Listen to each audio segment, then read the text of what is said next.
This is Saturday Morning Mysteries. And we're your hosts, Alexis and Grace. Hello, good morning, and welcome back to Saturday Morning Mysteries, where we're your hosts. I'm Alexis. I'm Grace.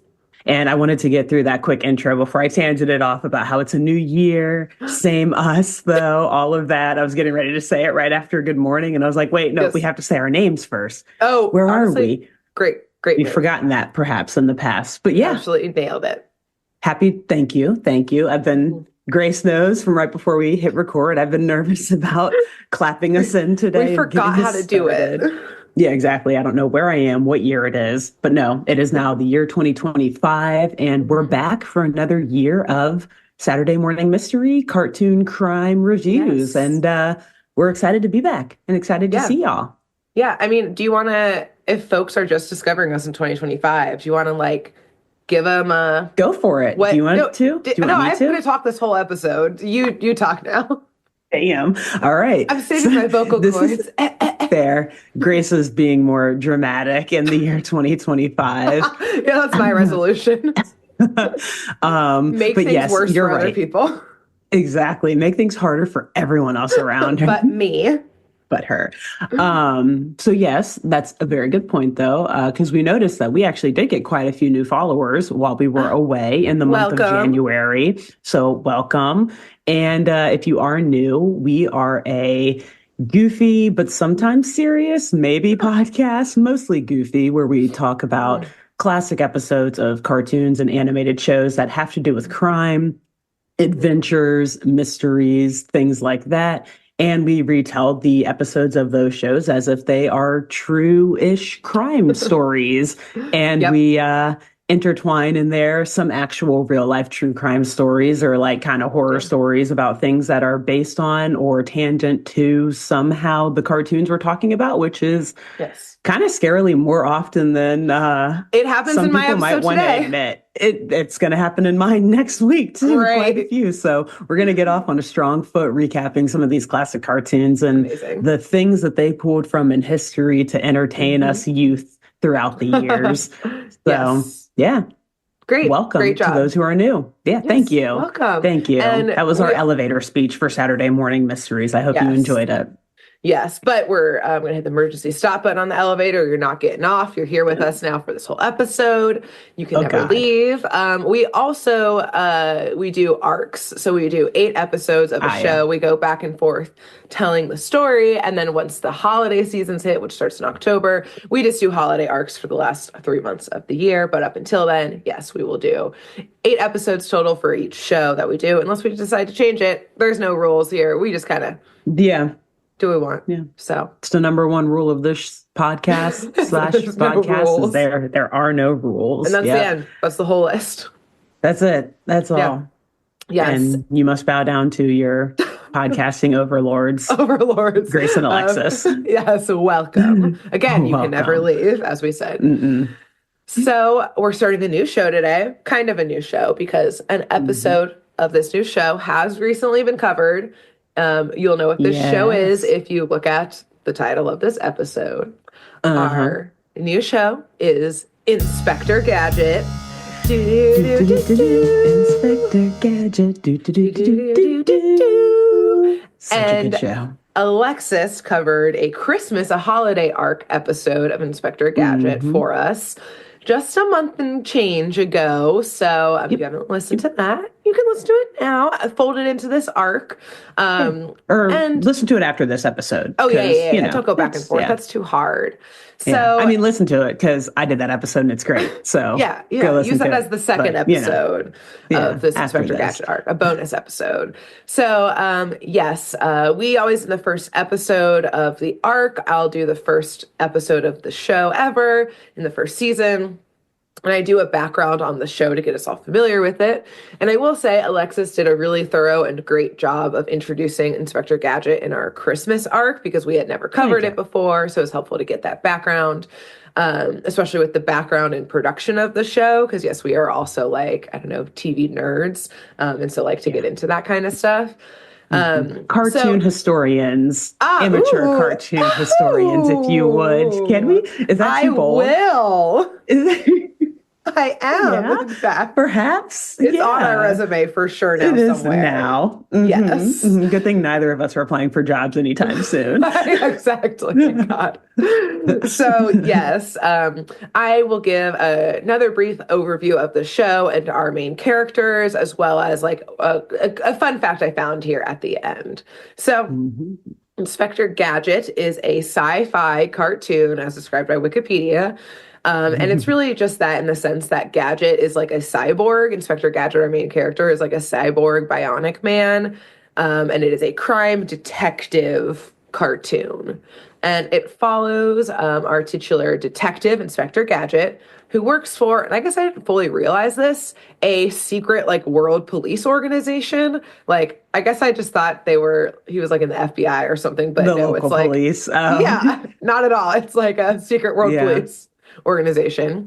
And they fight against their arch rival organization, MAD, which either means mean and dirty or malevolent agency of destruction, depending on, which one you feel like using. The latter more. Yes, it sounds much scarier. Yeah. Much more intimidating. Yeah. And it's run by Gadget's enemy, Dr. Claw. And yes, Gadget is also joined, and we're going to go through all the characters here on all of these crime-fighting capers with his 10-year-old niece and a dog named Brain. So, Gadget, again, our main character, is inexplicably a cyborg. He looks like a regular, if not goofy human, but beneath his detective fedora and trench coat lies like a bunch of like mechanics that not necessarily help him like solve the crimes, but more so help him avoid dying. Yeah. While danger. That's around crime that is happening. Yeah. I would say. So his cyborg origins are never fully revealed, and it changes between the different sources within the canon of the show of how he became this. But essentially, there was some type of accident, and he was transformed into like a cyborg man to save him. And Gadget is, in one word, and this is why I said his gadgets weren't helping him solve crimes, but like not die around crimes. Because in one word, Inspector Gadget is bumbling. Bumbling is the best word, yeah. Yes. And more than wanting to know about how he became a cyborg, I gotta know how he became an inspector. I have come up with so many theories. We are going to do a lot of wild speculation, Grace, during this arc. So I'm just gonna try to hold some of them. Yeah, we touched on it a little bit in your episode of like, is it because of his niece Penny, who like is a very good detective, but you just like can't hire a 10-year-old? But I think there's more than like, how did he? Was that the last episode of our arc?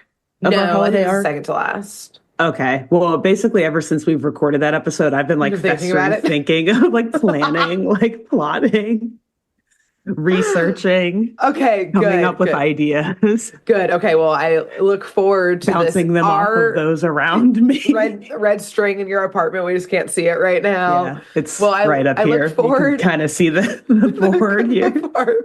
Yeah. Well, I look forward to our investigation about our inspection of Inspector Gadget, if you will. do. So yes, he is bumbling. He is a horrible, really inspector for all intents and purposes. Like I said, he wears that tan hat and a trench coat. He's got like black pointy hair that sticks out from the hat and a big old nose. But despite his bumbling and just kind of always almost ruining investigations, he is good-hearted, and he has pardon me, both luck and a very smart niece on his side. So the investigations usually turn out. I also, again, in similarly thinking about this and reflecting on how he came to this position, I also wonder if the secret world police organization just like doesn't have HR, or like if you had to fire someone, you'd actually just have to kill them because they know too much. So like they just can't fire him because he is pretty bad at his job. So TBD on that train of thought. The whole mystery of how he got to where he is just like, oh, it was just an administrative error. Yeah. And he just knew HR too much. just doesn't know what to do with him. He accidentally got too much security clearance and like read files he couldn't, and so they were like, I guess we have to keep him around now. We can't kill him because he's the guardian of this 10-year-old child, and we have like some type of ethics here. And we made him indestructible. Yeah, and we can't kill him is actually the problem. Not like, have done that. We can't kill him. No, we cannot. No, we're trying to get the technology to kill him. Yeah. We don't have it yet. That's why we're trying to steal it from MAD. Yeah. They have the good R&D. We need it to kill our own And inspector. it's two birds, one stone. They send him in to do it. So it's like maybe they'll destroy him in the process, or he'll actually steal their secrets and we'll be able to do it. It's a win-win. Either way, he's gonna die somehow. So, yes. And even that he still fucks up, as we will explore in this arc. And let me tell you, this man is a cat with 900 lives. If you will. No, all he's got is one penny and one brain. Dog. Exactly. And speaking of Penny, yes, this is his niece that I mentioned. She is a 10-year-old girl, and it seems like her guardian is Uncle Gadget, as she calls him. Yeah, we talked a little bit again in the holiday arc that maybe her parents died in an accident. That could have been also how he got turned into a cyborg in the same accident, and thus he's her guardian. We don't know. We'll continue speculating later on. But she's got blonde hair that she wears in pigtails, a pink top, green jeans, and she's essentially just like a small genius. She builds a lot of the tech to help investigate crimes. And she does this generally without Gadget knowing that she's kind of like the puppet master here in solving all these crimes. He is but her marionette in this process. Penny the puppet master. Ew, don't make me think of marionettes. I know. But yeah. That's our greatest enemy, not mad marionettes in this podcast. Marionettes. We hate them. So, yes, she pretty much always solves the cases and, steers Gadget in the right direction. She, for the good of investigation, does put herself in danger a lot and usually has to call upon her good boy, Brain, a dog, to save her. And Brain is like a yellow beagle mix, perhaps, some type of mix. Of sorts. Which also, yes, beagle mix. We love the beagles here. Yes, exactly. And he has a red nose and, he's like yellow colored and works closely alongside Penny, who he can understand thanks to basically some tech she's hooked him up with, including like a video calling watch, earpieces, and more. I also, not in this episode, but in my next episode, which will be our third episode in this arc, I have some theories about Brain. That me too. We'll get to. Oh, hell yeah. Okay, great. Well, I look forward to this. There's so much I want to say. Maybe my episode will reinforce your Brain theories, perhaps. My third episode. Yeah, no, that's good, because I'm kind of hoping that we can dive into a different theory each episode almost. So I'm like, hopefully it works out where one day we talk about Penny, one day we talk about Brain. We'll figure it out somehow. Yes, I think this episode. Don't worry, dear audience. We will get through all the speculation. An intro to everyone. Primer. Kind of. Yeah. Exactly, a primer. So yes, usually on all of these missions, investigations, Penny sends Brain in, who also so many times I accidentally wrote Brian while I was writing my script, just constantly. So if I accidentally why are we Brian, like the same person? Although that's kind of common on frickin' Word or whatever. Yeah, exactly. Yeah. And yes, Brain loves a disguise, loves saving Penny, his bestie, and keeping Gadget alive, which he has to do constantly. And Brain doesn't really speak back, but Penny seems to be able to understand him. As you had described in your episode, he kind of mimics a la Courage the Cowardly Dog, noises and that kind of stuff. Yeah. And some additional characters we have are Chief Quimby, who gives Gadget his missions. He's got a big mustache. He's always smoking a pipe. He's always grumpy. And Dr. Claw, who is the head of MAD and is constantly trying to rob the world of its riches or to otherwise make conquests in different countries with a lot of crazy, destructive tech. We never see Dr. Claw's face. We only see his gauntleted and very bejeweled, often, I must add. A man of taste, a man of high class. It's not wrong. He's pretty iced out. Send me your jeweler. Yeah. His my Who's jeweler is Let me know. The vaults that I bring. That I rob. Yeah. And I'm like, okay, so do they see clients? Is it by appointment only? How do I get like in I there? could use something. Use a little freshen up. Like he's got some rocks. It's nice. Truly. And so, yes, Dr. Claw also has Mad Cat, who is just a chunky, also grumpy cat who we do see. He's mainly there for vibes and hissing most of the time. But even evil geniuses got to have a friend. They got to have company. And it is Claw's worldwide crimes that Gadget, aka Penny and Brain, are always thwarting. So my only fun fact to tell you is that, and I think I'm like, I should have gone back to listen to your intro. And I'm like, maybe you did say this, that in the 80s series specifically, because there are other iterations of Inspector Gadget. Yeah. And I think you did talk about in your intro. My, at least first 2 episodes, I think maybe my whole arc will just focus on the original series from the 80s, but there's multiple iterations. But apparently one from just a few years ago too. Yes, it's on Netflix. I was like, what? Yeah. So there's that. I have to catch up on that, I guess. Yeah, exactly. And so in the 80s series, Gadget himself was voiced primarily by Don Adams, who is a longtime comedian and was Maxwell Smart in Get Smart. And I did a quick read of it. And I guess after Get Smart, he was like always trying not to be typecast as like the bumbling detective and like couldn't, and then ended up with this. Buddy. Like, and so he just embraced it. Yeah, exactly. He was like, you know what? A paycheck's a paycheck. I can be so much more than this in Hollywood, is most known now for only playing bumbling detectives. Yeah. Which is like, seems fun, so I don't know. Yeah. Hey, you know what? So, yeah, it works. You can show some versatility with that. Yeah. Kind of. But yes. So then my next fun fact is another voice acting fact, which I know you definitely already know this one, but I have a tag on fun fact to it, and also how I realized who this was fun fact. So we'll start at the top, which is Brain, Dr. Claw, and Mad Cat are all voiced by the one and only voice actor icon extraordinaire, Frank Welker, who you know from every childhood cartoon, mainly Fred Jones. He is still to this day Fred Jones. But here's the fun fact I found about Frank when I was like, because I was like, oh my God, it's him in this show. Like, what else do I not know that he's done, kind of thing? And here's my fun fact about him on the Wikipedia page, which is he is one of the most prolific voice actors, we kind of already knew that, ever, with over 860 pieces of media. And with that much media, he is the 4th highest grossing actor of all time. Of all time? Yes. But specifically any type of actor, not just voice actor. No, so this is, so I guess, so the 2 lists, how they're split up, the stats are from like, it's like a film industry data website called The Number. And there's one list of just actors, like period. But then there's a list that is actors, including roles, cameos, and voice acting.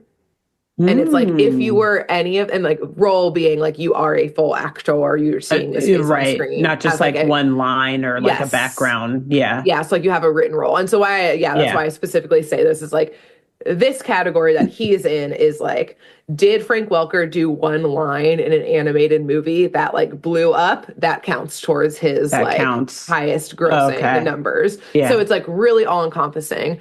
But here is that list: Stan Lee. Wow. Samuel L. Jackson. Oh.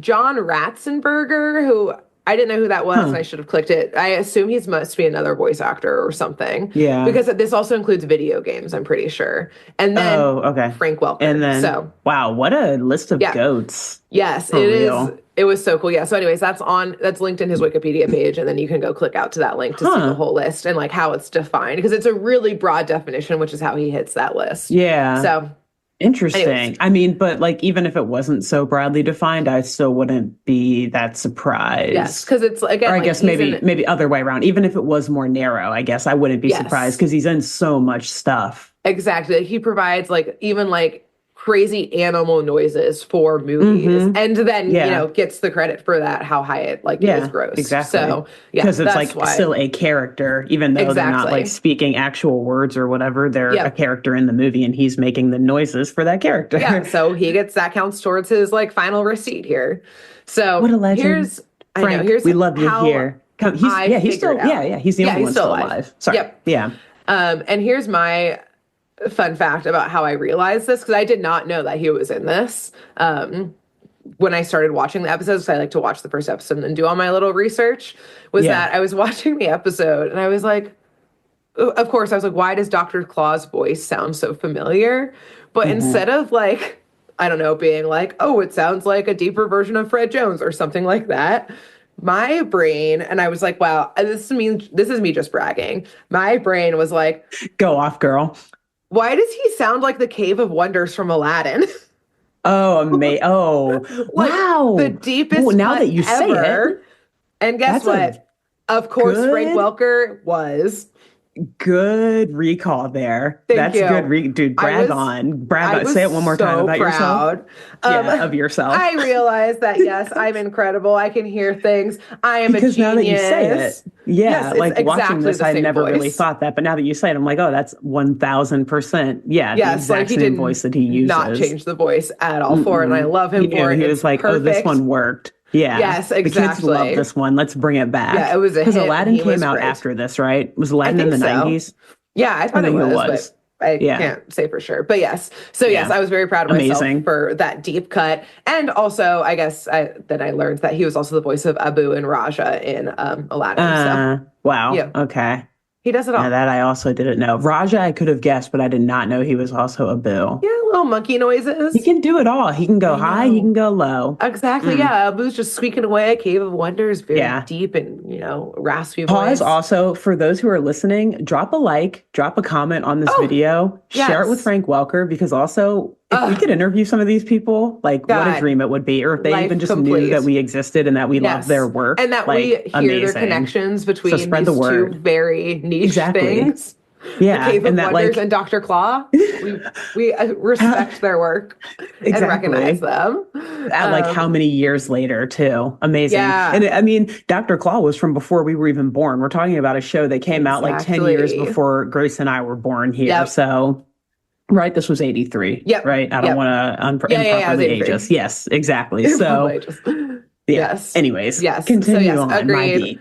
Yes. Don't forget to subscribe, et cetera, et cetera. Tell a friend. We'll get to that later. Don't worry. Exactly. So let's jump in. That our intro is done here. My bragging is done here. Let's dive into season 1, episode 1 of Inspector Gadget. Technically, there was a pilot episode before this, but I was like, nah, I'm doing the official episode 1. And it is entitled Monster Lake. And it starts out at a beautiful lake, or loch, if you will, in Scotland. Okay, yeah. So we start out by seeing Gadget being, an idiot immediately. Normal. Things are going normally. Yes. Literally, I think his first line is that he's telling Penny that as they're driving by one of these lochs, aka big lakes in Scotland, that this is where they make Scotch tape. Ugh. So close. He's setting it's the important. PG version.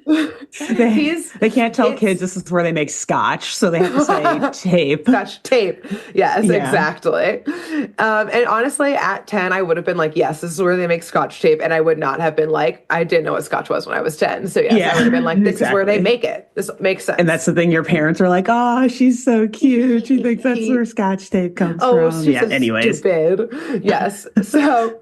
They seem to be there just on vacation. They're always traveling the world. And Penny is excited to see all of the lakes. And she asks about lake monsters because she's heard about them. But Gadget, of course, waves off the comment. Gadget is no time for cryptozoology, no time for the paranormal. There's no such thing as monsters. Come on, Gadget. You never know. You got to believe. Our first strike against Gadget here. Yeah.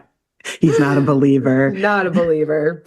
But he's in theory, he's immediately proven wrong. And I say in theory, I'll get to it in a second. But behind the car, we see this back of a gray figure, arising from the lake. followed by we see a huge flipper, and we see a long, long, long, thin neck stretch out from the water. And we see its head with green eyes. We see fangs. And it starts also breathing fire at the car. Oh, that's new from what I thought. Yeah, okay. Go off, girl. Here's the thing, because like it's simply so much more of the episode will make sense if I tell you from the jump, because we see it from the jump instead of me trying to hide it, which originally I was going to do. It's very clear that this is just a robot. Like, okay. We see immediately, like, this is like, the neck extends from like type of thing. Like, this is clearly a robot. And like, yeah, we viewers know it from the jump. But yes, of course, Penny and everyone else do not.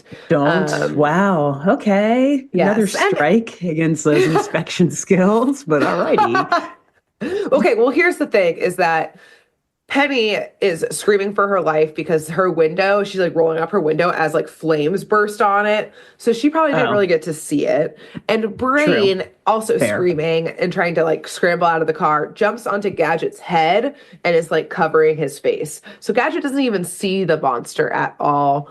Okay. But Gadget they know that there's a monster there though, yeah.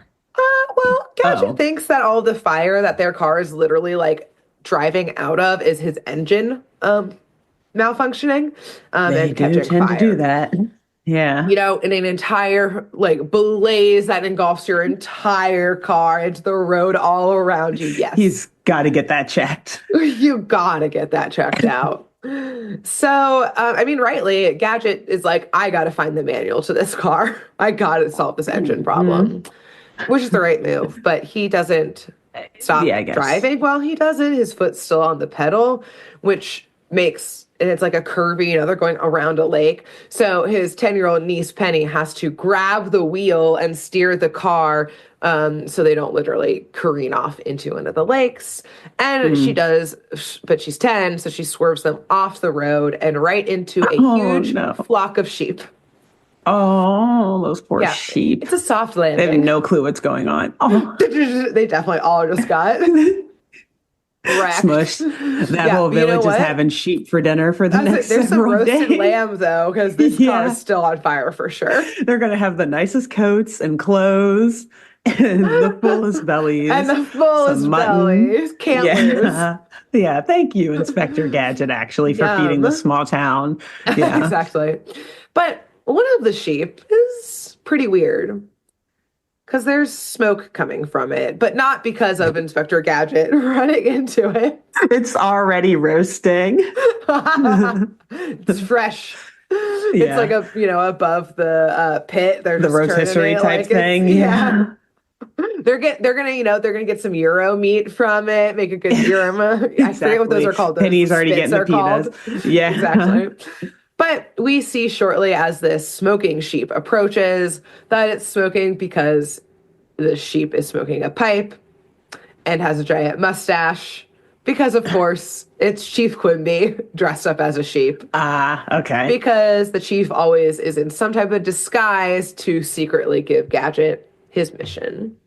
So here is the mission that Chief Quimby as a sheep, he like pulls down like the sheep hood and just has like the fuzzy like body for it. And like a pipe is still in his mouth. Always, nice. Of course. Very committed, if you will, to the part. Yes, to the tobacco addiction. That's part of the part. Yeah. So he tells Gadget that there is a professor in town who is there to research lake monsters. And they have credible reason to believe that Mad wants to kidnap the professor for whatever knowledge he has or discovers, I guess, about lake monsters. So Gadget's mission is to keep the professor safe. So, obviously, we learned this in our winter arc from you, that every mission that's written down on a piece of paper is set to self-destruct and always does it in Chief Quimby's face. And, of course, it happens here as well. Yeah. So Gadget drives off. Like sheep fur catches on fire. Exactly. Gadget drives off, leaving Chief Quimby just in an explosion. To burn. Yeah. Yeah.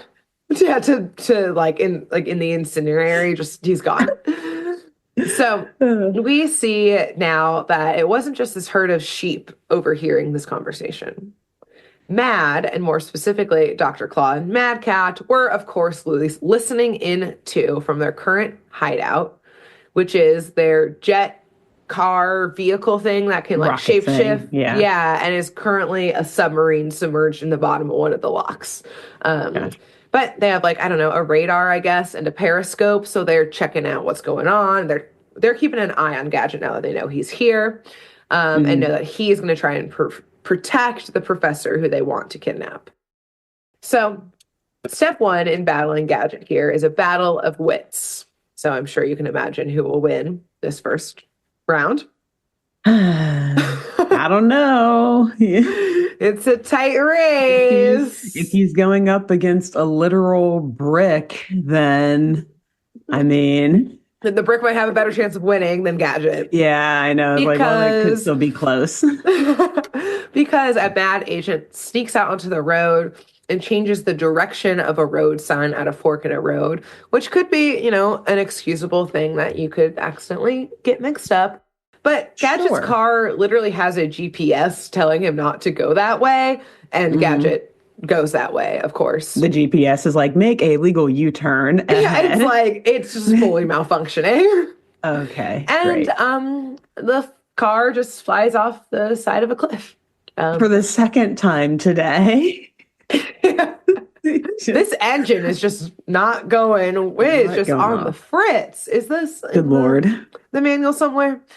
So yes, it just careens right off a cliff, right into the middle of a little Scottish town where there's like a little town festival happening, and people literally are screaming and running out of the way as this car crashes. Oh no! Into the middle of the square. And Gadget just continues on his way. He just whoopsies, didn't mean to make that turn. Yeah, beep beep, excuse me. And just good Lord. Yeah, he just gets back on the road. Menace. This guy, he's like such a danger to society. He has now killed some sheep, which is someone's livelihood. He has now probably killed some festival goers in this town. The reason why Gadget's always in a different country is because those countries, like intelligence agencies, like ban him from coming after all the destruction that he causes. He can never stay in the same place. Yeah, exactly. Poor Penny. I know. Constantly moving around. Yeah, she's definitely on the list too. She's blacklisted. So, yeah. I mean, a lot of this is her fault too, let's be real. I mean, yeah, again, she does it for the purity of the investigation, and Gadget is just existing. An idiot. It's just an idiot. Just an idiot. So, yes, they get back on the road, and they head to the lock where the professor was supposed to be setting up his like mobile lab.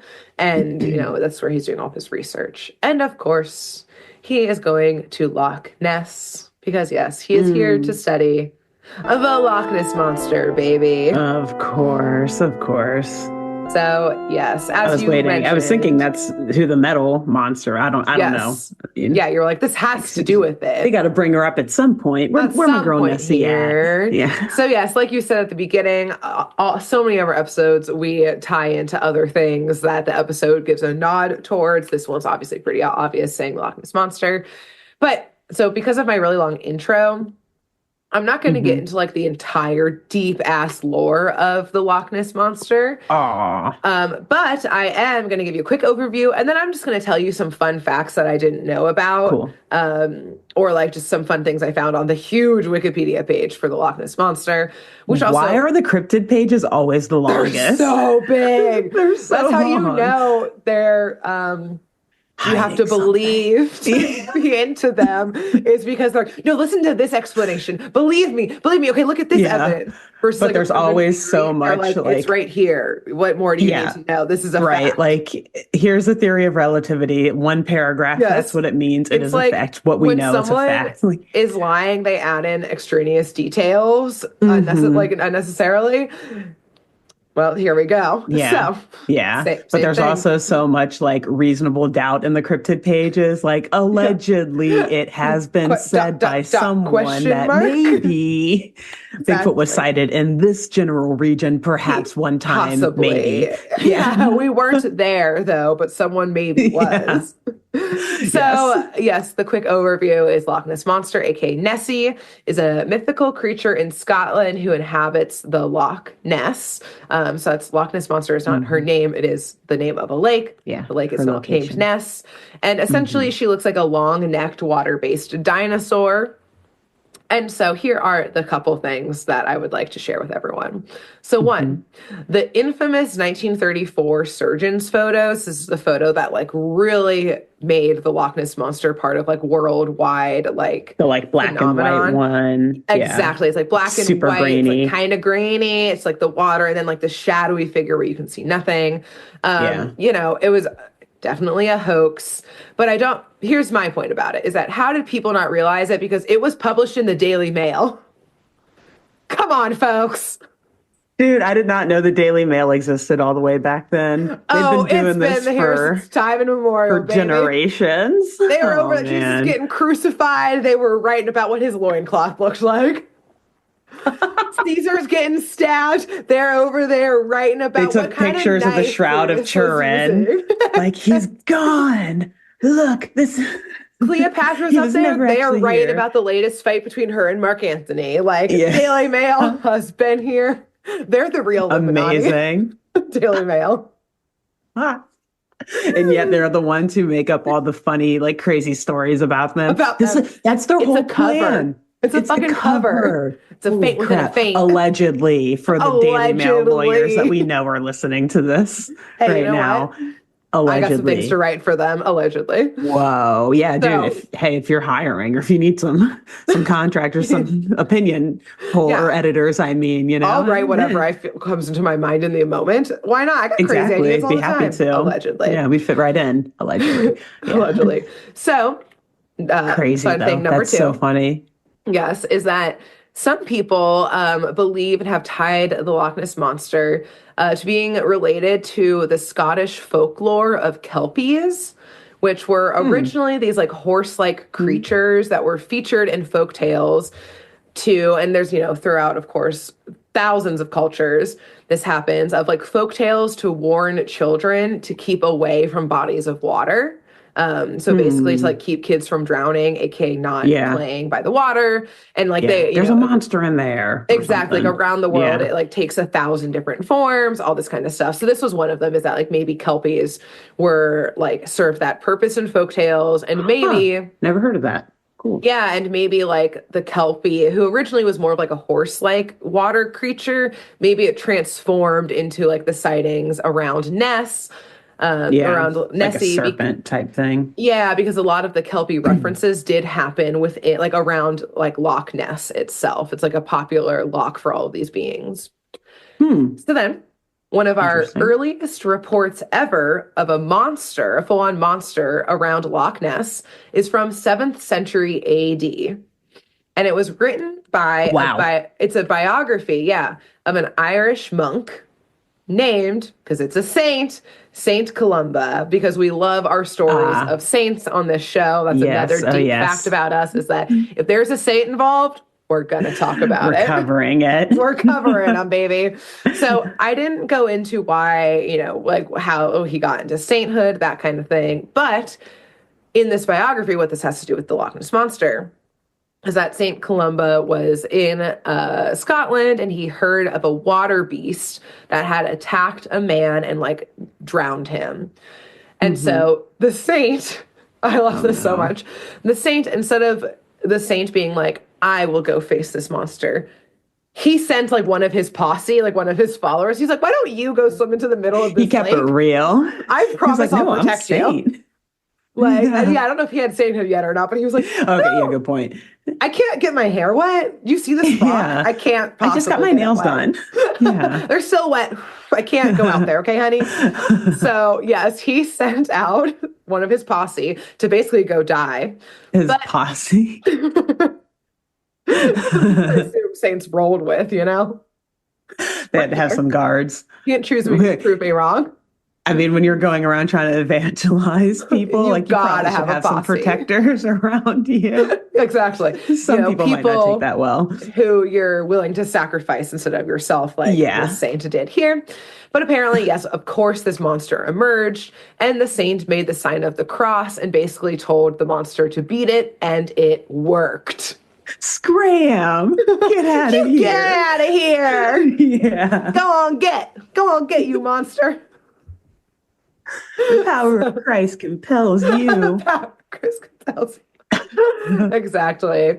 So yes, I guess like that's the last saint we talked about on the show. I will just say pics or it didn't happen. Or like the last saint we talked on this show.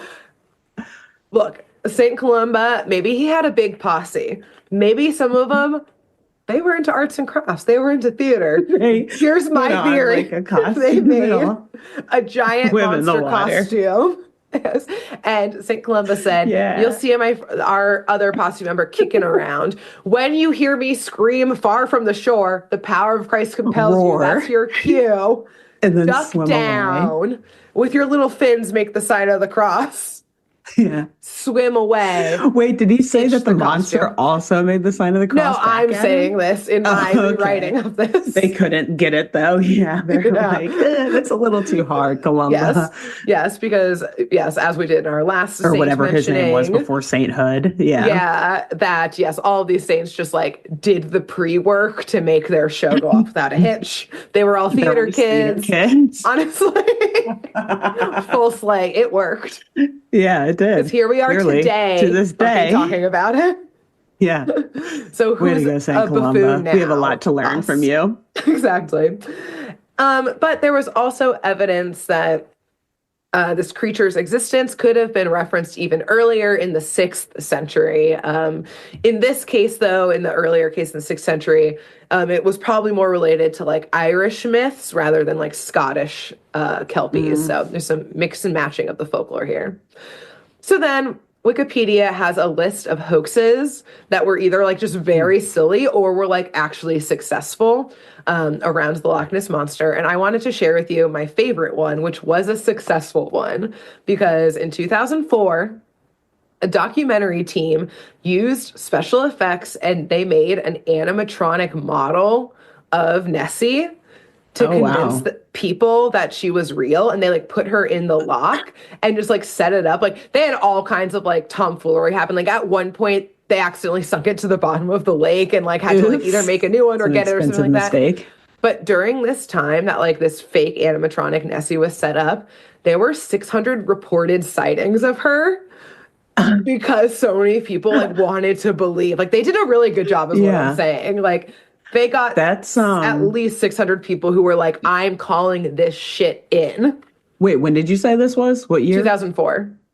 Okay. That's a whole other level of like, we want people to believe so badly that we're going to stage it. You know, it's like, what do you think people aren't going to look into it? Like people aren't going to, I'm sure they controlled it to appear at certain times of day or whatever. Like it wasn't like, I'm sure. It was just standing there. Yeah, no, they definitely animatronics, so I think it could move. I took it more so actually would scare me. Yeah, I took it more so of them being like, how many people can we actually trick? And like at least 600 people were like, I saw the Loch Ness Monster. So it was more of a prank. Yes, exactly. Okay. At first I thought that they were like zealots who were like, we believe in Nessie so much. We need other people to believe in her to the extent that we'll fake her. I mean, I read a paragraph on Wikipedia, so that could have been the intent, but I took it how I wanted it, which was an elaborate I want to believe it's the way you've described it and not the way I'm interpreting it, because that's just like a whole nother level of, that's something. We'll just leave it at that. Yeah. A lot of time and money on someone's hands. Exactly. So, so those are my fun facts or things that I found about Nessie. Love it. Anyways, thank you. Nice. Gadget, Penny, and Brain, you're welcome, arrive at Loch Ness.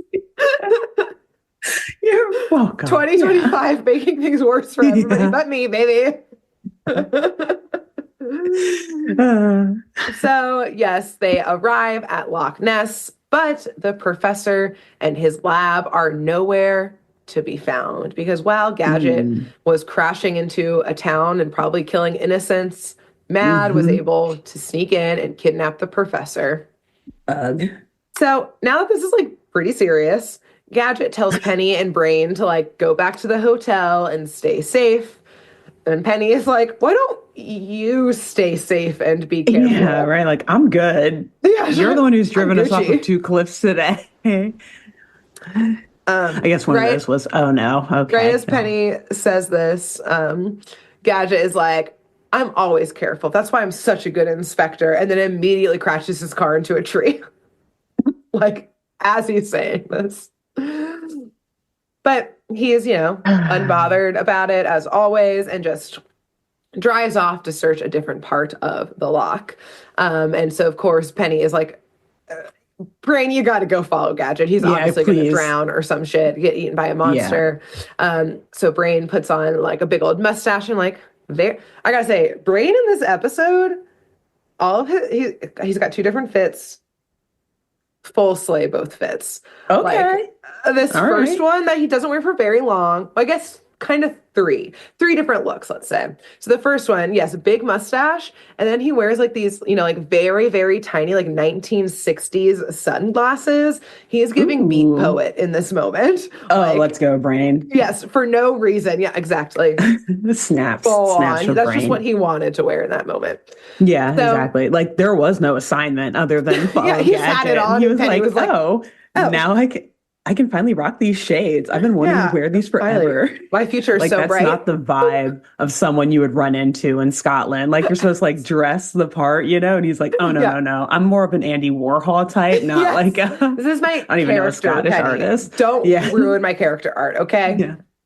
So while Penny tells Brain to go do that, she meanwhile will be low-key, this 10-year-old child, setting up her radar on the other side of the lock to see if she can locate the monster beneath.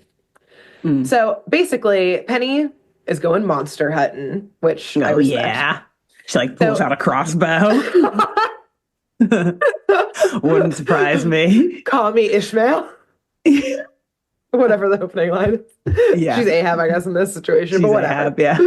So, yes, which we reference your Ishmael so much in this show. Anyways. Oh, no, you are the whale. I am the whale. God. It's me. No. It was me the whole time. So, she sets up a big old computer with like a satellite like attached to it and starts scanning the lake below for monsters. Gadget, meanwhile, his investigation, just as pronounced as Penny's. He's like, okay, if I were the professor, how would I be trying to see this lake monster? Like, I got to get in the mindset of this monster. How do I see the lake monster? I got to get a good viewpoint, a good vantage point for it. Yeah. Okay, so I gotta. He must have climbed a tree. He's just stuck in a tree somewhere. Oh, God. It's got to be, no, it's not. I was going to say, it's got to be exhausting to be that dumb, but no, it's not because he's just like going through life. The definition of ignorance is bliss. Like, he's the happiest. Penny has seen some shit. Penny, like, looks like a 10-year-old, but she has the eyes of like a 58-year-old of like an entire career in this industry, and knowing that she has more to see still. She's like, retirement smoking those pipes right there with Chief Quimby, man. Retirement can't come soon enough for Penny.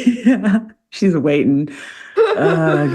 So Gadget tries to climb a tree as well and immediately gets stuck. But luckily, a plucky... it's for the best. You just stay up there. Stay there. Bit, okay? You're fine. But luckily, a plucky Scotsman in a kilt with bagpipes walks over to get Gadget down.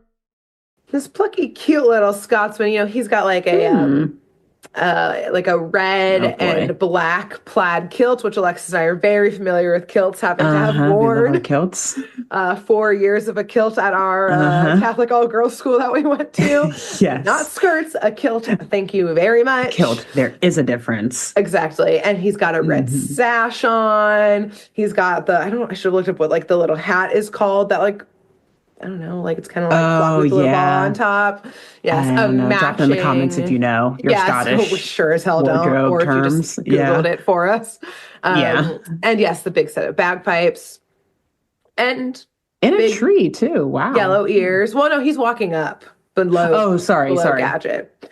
Yeah, and he's got yellow floppy ears and a big red Oh, nose because of interesting. course, yes, Oh, this is yeah. Brain in a traditional Slay brain. stereotypical, exactly, Hmm. very put together. Yeah, he was back there pressing that kilt before he put it on. Looks Yes. great. He's got big old boots on as Tuning his well. bagpipe, if you can tune one, Exactly, I assume, probably. maybe. I don't Yeah, know. he's got big boots on because he was hiking around, the highlands and that kind of stuff. And of course, Brain helps get Gadget down, but Gadget absolutely falls right on top of Brain, doesn't actually realize it's Brain, and essentially crushes him. But as Gadget is getting up, he notices some like weird feedback that's happening. He's got like little sonar, like satellite ears that he can form. And so he assumes that it's probably the professor's like equipment from the lab, like creating some type of weird feedback. So he's gonna like Hmm. listen to this feedback and like try and get closer to it. So he jumps in his car to like try and track it down and promptly drives directly into the lake itself. Okay. He needed some All Kelpie right. folklore to teach children not to go near the lake Yeah, by he's like, I've got to themselves. investigate this myself. He This immediately, monster, actually? Yeah. yeah, and he Mm-mm-mm. like doesn't totally realize that he is in the lake for like a good 10 seconds and then is like, oh, I'm falling. My car is sinking into this lake and my Yeah, car is filling I am currently with underwater. water right now. Yes. Huh. Yes, and Penny sees a shape of a monster meanwhile on her radar, followed by a car. So now she's like, oh shit, there was a monster. Oh shit, there's a Gadget's car There's Uncle Gadget. also in the water. So she calls Brain frantically because he's like just getting up and like is a little dazed because he just got knocked out. Yeah. And so she's like, Brain, you've got to figure out a way to get in that lake and like help get Gadget out of there. Like he's absolutely gonna die in here. So I just want to point out that what Brain does here, this is his third look of the episode. Mm-hmm. So we've had the beat poet, we've had the Stylish, yeah. traditional Scotsman, very stylish still. His Mm-hmm. final look, I was like, Brain goes punk. Like, Oh. he would never admit it because if you're punk, you can't say you're punk. You can't But say like, it. No, no, no. this motherfucker rips off his sash, is shirtless now, just in a kilt, combat boots, and then for his like airbag to like go into the water, he takes his bagpipe and puts it over his head. So he like basically has a skin tight like red mask on with like spikes, aka like the like pipes What? of the like Yeah. bagpipe sticking out of it. He's like a combo of like a like drag like underground like ball kid, like a like rave kid, and or punk. Like choose your poison. He is both of them right now, and he looks These were his incredible. inspirations. Yes, Yeah. exactly. I was like, this is gonna Interesting. be like high fashion, like haute couture look next season, essentially. High fashion rescue mission, if you will. Exactly. Yeah. That's all Brain does. That's Brain's whole vibe, for real. Exactly. Anyways, Yeah. I fucking loved it. He I does loved love him getting into for it. costume. Exactly. And I was just like, this is everything. Yes, they're going to try and put him on the runway, and he's going to like not sell out to capitalism. Is the energy Mm-mm, that's no, happening? he'll be sitting in the front row, giving like that kind of side eye as all of the models make their way Exactly. down the runway. Like, Exactly. But all the I wore photographers that are going to last be year. taking pictures of him in his latest Exactly. look, not the girls on the runway, Mhm. girls and gals and thems on the runway. So, anyways, underwater, Brain sees the monster and is like, "Oh, you know what? Fuck Gadget, I'm out of here," and just starts Aw. swimming as fast as he can away from the monster, who is Damn. now trailing Brain. And Gadget sees these figures zip by, and so Gadget starts trailing them. And Brain is able to get out onto shore. He pops out right where Penny is and like scrambles up the closest tree. This is followed by Gadget's car, who crashes into where Penny is standing. So Penny literally has to tuck and roll out of the way. He Good Lord. absolutely wrecks her radar. And it is followed by the monster, who from the water is like sticking its neck out onto shore because it's so big and is like thrashing around, like ripping trees out by their roots, Yeah. like absolutely decimating the shore. But Gadget like stumbles out of his car for a second and like sees the crushed radar equipment. And because he doesn't know Penny does all this shit, he thinks this is the professor's equipment. So he's like I'm hot on the trail. So he hops right back into that car to go, I don't know, to a different side of the lock. And Penny is like, Brain, like, go follow him. Like, keep your eye on him. I'm going to rebuild my radar. And so nonchalantly, like, I got to rebuild this for the 30th time this all week. Right. Yeah. And also, I just can't get past the fact where, like, you said Gadget almost ran over her, right? Like, yes. She so literally like, tucked and rolled out of there. The worst guardian ever. Like, right. Someone call, like, what is it? CPS? CPS. Yeah. Get them like, on here. Brain will be the witness. Are people doing like wellness checks? Or people doing like visitation, like type things to like check in on the status of this custodial relationship? Like, I mean, but it's a tough one though, because he works for the police. So it's like, oh, we can't let this. That's probably why every time Brain calls CPS being like, she almost died again, someone else in the organization is like cutting off the call. Cover it up. Cover that shit up. Exactly. So Gadget, Penny is rebuilding it. And I think Brain does stick with her because like he's got like little binoculars, I'm sure, something they can see Gadget. And Brain's like, I need a break here. I need a rest. I only packed 3 outfits. I can't. What am I supposed to do? I only packed 2. I already repurposed 1 to go to a punk show. This is all I got after this. Yeah. And I will not go without an outfit. Glasgow after this to go to some underground punk scenes. Okay. Yeah. So I can't get this outfit dirtier. I got to wear it later. It's for a show later. Okay. So Gadget, meanwhile, pulls over on another side of the lock and to like kind of a beachy area that is absolutely trashed with debris and just other trash. And I guess he stopped to be a good citizen because he starts picking up all the trash and wandering to the beach to find a trash can, or like wandering the shore. And he does find one that he just kind of kicks open, but it's not one that you like put in like, like a little barrel that you just like pop it in. You like kick it open and it like opens almost like a garage perhaps, and he just hucks it in. And he doesn't realize that as soon as he hucked it in and like shut it again, that this garage trash door thing spit all of the trash back out onto the shore, because he also didn't see the fangs that were in this garage like contraption, or the bright green eyes, or the fact that yes, this was the monster's mouth, and he just threw all the trash in there and then just like continued on his way.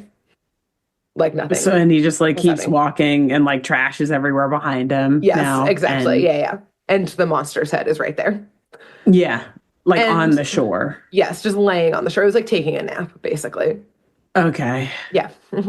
So we hear laughter as all this is happening. And we see down below in the sub, Dr. Claw is just having a grand old time seeing this happen and how stupid Gadget is.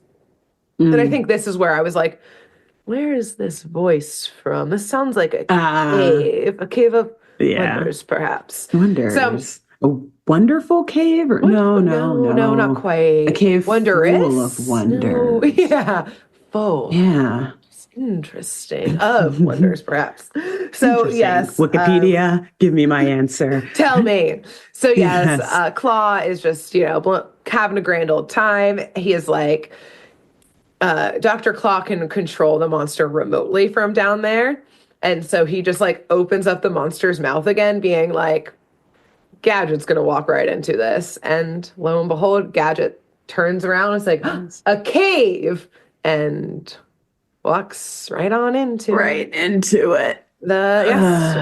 the not a cave of wonders of this monster.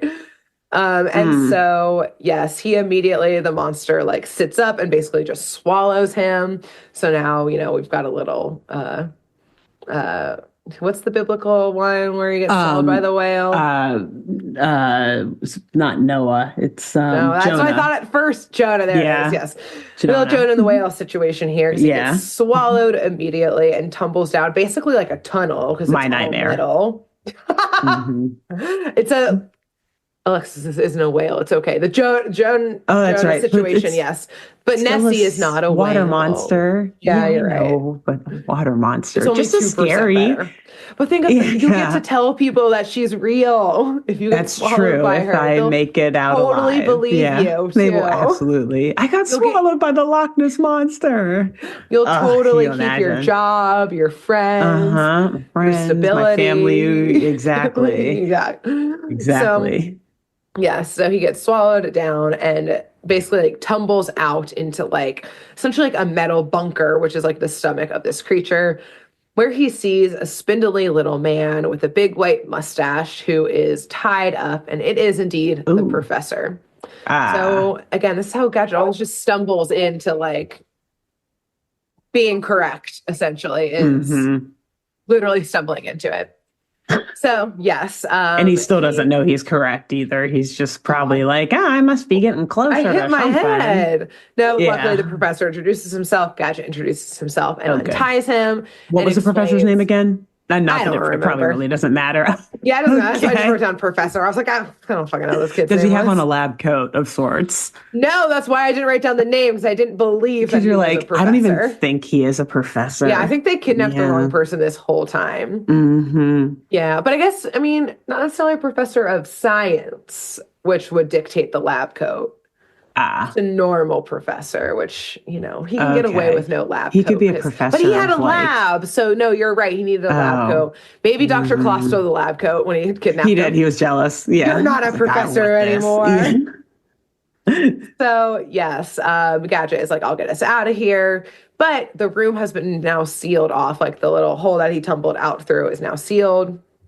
But Gadget is like, no probs. Well, actually, first of all, I lolls real hard because they say out loud, like, I can't go out the way I came in. And I was like, Uh, are they going to that's just get funny. pooped out? Like, Yeah. is this where the show is going?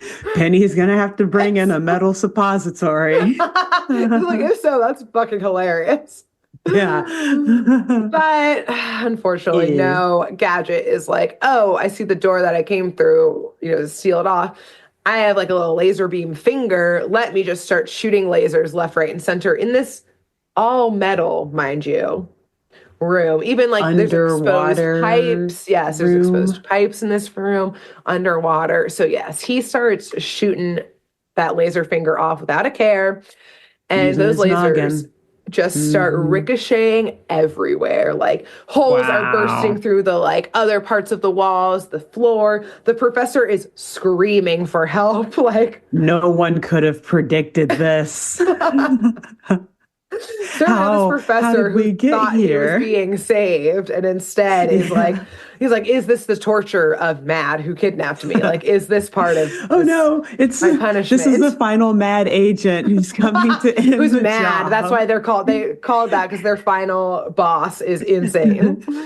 So, yes, in all of this chaos, like I said, the floor beneath them like has holes in it now. And like beneath it, it's revealed to basically be like the engine room of this giant monster. So Gadget is Hmm. like, perfect. I'll just fuck with the engine and save, and it'll open up. I'll figure it out. The engine's right here. The professor is begging him not to do this.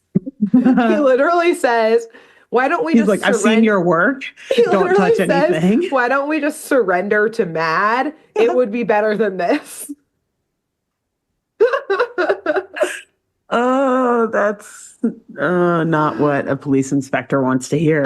Yeah, All like I'd right. rather go to the terrorists. Like, let me at them. Exactly. Like, please let us please negotiate with terrorists in this Yeah, whatever we got to do, I'm situation. in. So, Mm, yes, mm, as mm, you can mm. imagine, this obviously goes terribly as Gadget starts to fuck with it. The monster starts thrashing around everywhere, which means it's like flipping over and stuff, which means Gadget and the professor are like tumbling in basically this like dryer situation that's now happening. They're just like getting flown everywhere. More and more of this room is like falling apart. And of course, Gadget, in the chaos and breaking more things, finds the mainframe of this robot. And of course, immediately starts fucking with that as well. No questions asked, no thoughts given, just vibes. And Hmm. it gets so much worse. Like now, Yeah. the monster who previously had just been like thrashing around is now like uncontrollably like soaring through the water and like diving down and flying back up. So now they were just getting tumbled, and now they're like literally at one point the professor and Gadget are like hanging on to exposed pipes for like dear life as they like oh my god, like thrown about everywhere. Yeah, exactly. Also at this point, does Gadget still think it's a monster, or does he realize that it's like, oh boy, Alexis, okay. I'll put a pin in it. This is our first pin of the new year. Put a pin in it. Oh, okay? Yay! The first of many, many more of endless pins. Yes. So yes, put a little pin in that. Okay. Gotcha. So Penny up on shore, she doesn't need a radar to see that things have gone poorly. Yeah. This giant monster. She's like splashing in the lake or in the loch and just like careening through this chaos. Body of water. Yeah, like diving down, flying up, spinning over, like cannot stop. So she sees things are going bad. And below, Dr. Claw also sees that things have gone poorly because at this point, because Gadget fucked with the mainframe, he basically like severed the like remote control that Dr. Claw had over the monster. And so now Dr. Claw can't control the robot monster at all. And it starts even like the monster starts like crashing into where Dr. Claw is. Oh, shit. So at this point, Dr. Claw's like, deuces. I'm out. Like, yeah. This professor's not worth it. I'll leave those two to their watery grave. Goodbye. Yeah. And also starts running from the monster in his little rocket submarine car thing. So at one point, as the monster speeds by Penny, she sees like that in its green eyes that there's actually a control room in there. So the remote control is not the only way to control this monster. Okay. So like a badass, she grabs Brain and they leap on top of the head of this uncontrolled monster because they had seen like a small hatch, you know, like on a submarine, like those little hatches on there. And so like as this thing is like whipping around, like Brain is like holding on to like one of the ears for dear life, Penny, like a fucking badass, rips open the hatch and like jumps into the control room and is basically like able to pull the like emergency brakes. Penny actually is like a world champion bull rider. Or she just like collects all these random like side quest missions. Exactly. When they were in Spain one time, she did like... She's like, oh yeah, I won a bull riding competition. Yeah, it was like easy. marching with the bulls. They were like in Texas once. She learned how to ride them. Like she's familiar. This is Exactly. And so as she hits the emergency brakes, the robot monster slams into the shore and like in this process, like basically like opens up its mouth. And Gadget and the professor are able to, now that like the neck is flat out onto the shore, like walk out the tunnel. Just walk on out like, oh wow, that was what an ordeal. What a day. Crazy. Well, and I say walk out lightly because Gadget is walking out carrying the limp professor's body in his arms because the professor is passed out, like full concussed, passed out, hopefully alive. Oh, we hope. That's the minimum. We hope. And broken bones will heal, but you know. Yeah, but this trauma will not. Will not. So yes, as they emerge, Chief Quimby is there waiting for him. And two things happen in this moment, which is one, the professor wakes up and sees that he's being carried by Gadget and screams and runs away. Get me away from this monster. This is the actual monster. He's like, where'd Mad go? Pick me up. Pick me up. Please. I'm still here. Take me with you, Dr. Claw. Yeah, I'm out. And Alexis, let's unpin what you said, which is because at this point, Gadget finally looks up and for the first time this entire episode, sees that there is a monster, one, and two, sees that he was in the monster. And also screams and runs away. And that's the end of the episode. What did he think he was in? A submarine? What did he think he was in that whole time? No, he walked into a cave. And then the rest was just crazy. There's Why were there mechanics in a cave? He doesn't know entirely.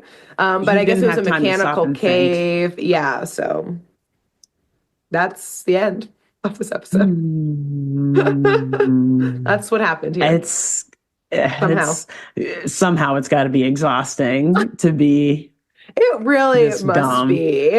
I mean, it just makes life so much harder. You're constantly crashing your car. You're his insurance. That definitely gotta be crazy. Like agency runs Metro, is through the fucking roof. You know exactly. I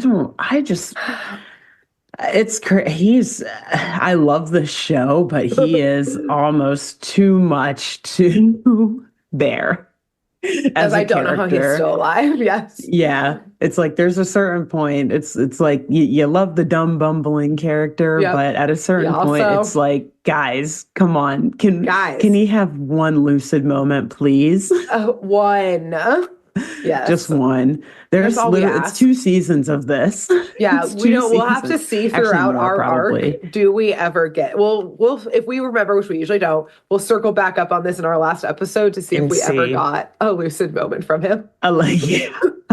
So far, no, there hasn't been one, but maybe we'll see. We still got 7 it's not more looking promising for next week's episode either. Things aren't looking promising for our heroes. Yeah, and Dr. Claw is 1 for 0. I guess here he got away. 1 win, 0 losses. I guess his monster was destroyed, but hey, he's still alive, so who cares? Exactly. So yes, between now and next week, Alexis, who should our lovely listeners and viewers tell about this show so more people can come join us?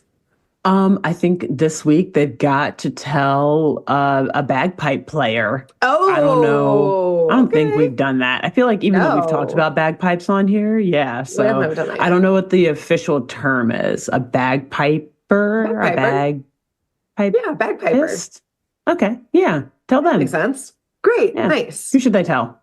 I think you should tell a punk after this episode. Yeah, your most punk friend. If you don't have any, a friend who listens to punk-esque music. And if not, I don't know, find one somewhere.